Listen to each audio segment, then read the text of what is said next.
La plénitude de la loi est dans l'amour. Le peuple juif avait accepté la loi de Moïse avec les commandements comme norme suprême.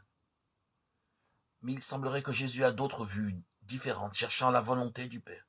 Il n'acceptait pas certaines pratiques religieuses qui restaient conformes à la loi de telle sorte qu'on pouvait penser qu'il y avait une attitude critique à l'égard de l'Ancien Testament.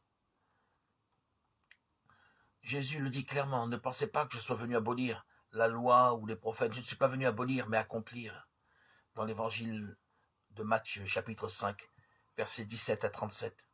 Nous avons là la clé que Jésus veut manifester à tous ceux qui l'écoutent, à commencer par ses disciples.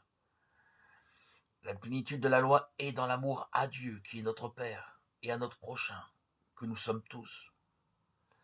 Cet évangile de Matthieu nous offre plusieurs exemples. Non seulement la loi interdit de tuer son frère, mais tous les gestes, actes intérieurs et conduites qui dénotent de l'animosité envers son prochain et doivent être évités. La clé de cet évangile de Matthieu est la référence à la réconciliation avec le frère. C'est Jésus qui nous le rappelle. Si quand tu vas déposer ton offrande sur l'autel, tu te souviens que ton frère a des plaintes contre toi, laisse l'offrande et va d'abord te réconcilier avec ton frère.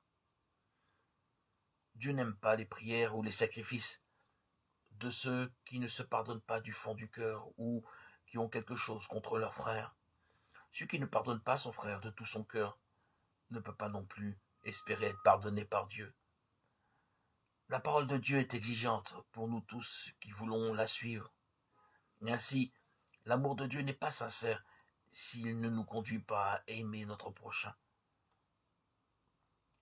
Cette parole nous invite à vivre l'humble attitude de ceux qui veulent faire de leur vie un simple chemin de fidélité à l'amour du Christ et des frères, exprimé dans une obéissance par amour à la loi de Dieu.